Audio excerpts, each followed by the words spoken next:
Hey, what's going on, guys? Adam Boy here. This has been a long time coming, but this is my very first video here on YouTube. And for my first video, I wanted to go over how to get started in DJing. So I've been DJing for almost 10 years now. And I remember when I first got started, I had a lot of questions, so many things I didn't know, so many things I didn't understand, but I just kind of went for it. And so through this video, I hope I can bring you guys some value by giving you some of the tips and some of the things that I learned over the last 10 years of DJing and what I would want to know if I was getting started right now today.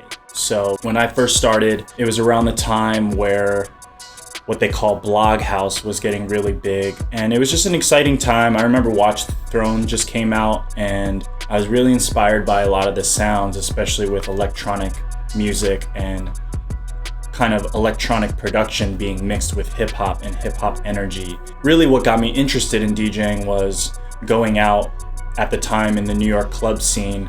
I was just like really enthralled by the culture and going out with my friends and sweating and just dancing all night long. And just, it took me a while. I would go from party to party searching and looking for those good DJs, because I think people most of the time, they know when they hear it, like, oh, this is a really good DJ, or oh, this DJ is not really that great. And then finally I started going to these parties where I met DJs that were really good, and immediately I was like, these guys are really talented, they know what they're doing, and those are the DJs that I want to learn from or shadow.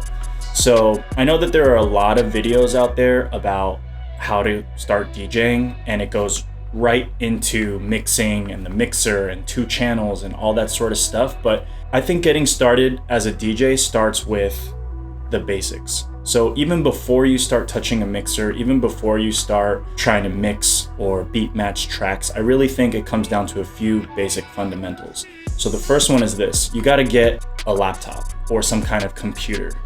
Not only are you going to need a laptop to be able to work with a lot of the tracks and build your library of songs that you're going to be playing out in these venues, you're also going to need an external hard drive. The reason why I'm mentioning an external hard drive is because a lot of times you're going to start off with a computer or a laptop.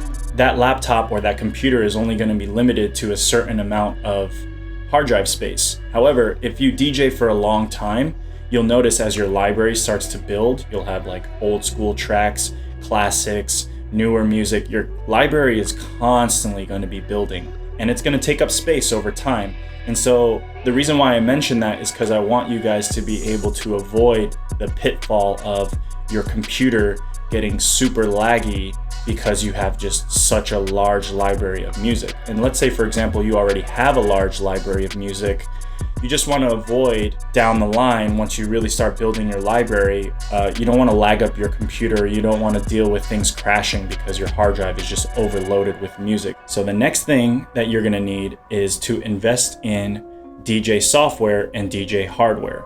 So from my observations, the 3 softwares in DJing that you're going to need that professionals use are going to be Traktor, Serato, and Pioneer's Rekordbox. These are the 3 softwares that I commonly see the most being used by professional DJs and artists. So in the beginning, I started with DJ software, and I bought a little controller. I was working at Apple at the time, and I went ahead and just purchased that and just demoed it out. And I really got into it actually when I was starting out, just organizing my tracks, putting in my cue points. I would stay up until like 4 or 5 in the morning, just clicking away on my laptop, just organizing all this music. After I realized that I was going to be needing a little bit more professional software and professional gear, that's when I decided, okay, I have to make a decision. And at the time, a lot of the DJs that I were watching in the clubs that I would shadow or I would observe, I would notice that a lot of the hip hop DJs were using software called Serato. And so naturally, from my observation, I was like, oh, all the DJs that are really killing it, all the DJs that play hip hop in the style of music that I like, they're all using this software called Serato. And at the time, DJs were using turntables, needles, and that was a very, hip hop style of DJing. So I was like, naturally, okay, I'm gonna get into turntables and I'm gonna get into Serato.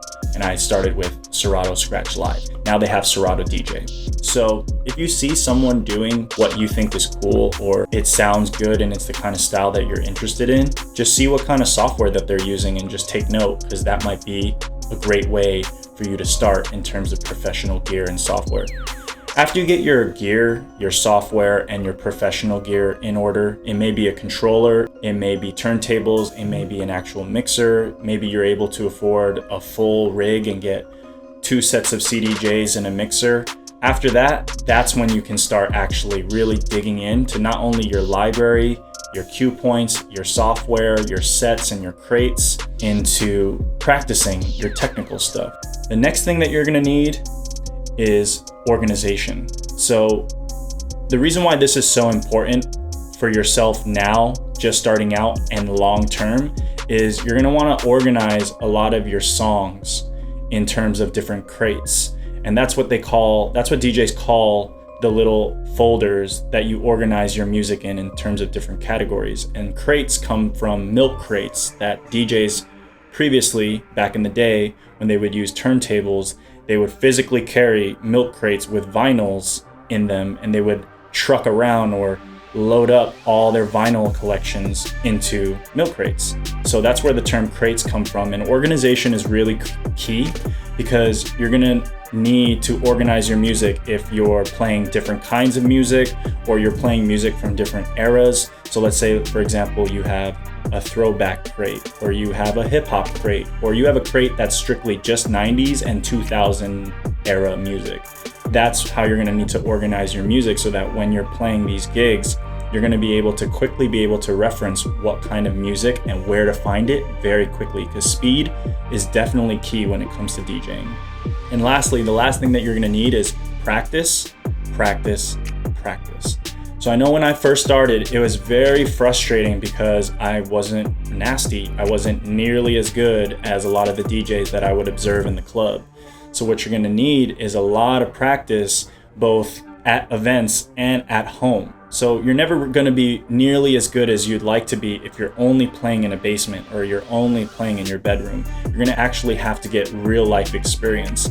And where you get that experience from comes from parties, private events. These are the places that are really gonna help you be able to hone in your skills and also be able to get that experience of playing for people more than yourself in a public setting. So I know it's very nerve-wracking, especially early on. You're nervous, you haven't done this very much before, but it really helps to play at house parties or private events that are run by you and your friends. Your friends are most likely the people that are going to support you the most when you first start, and they're not nearly going to be as critical as a room full of strangers at a venue. So those are my tips for just starting out in DJing. If you got any value from this video, please like and share this with anyone that you know that's interested or has an itch for getting into the game of DJing. Thank you so much. Be sure to subscribe, and I'll catch you guys in the next video.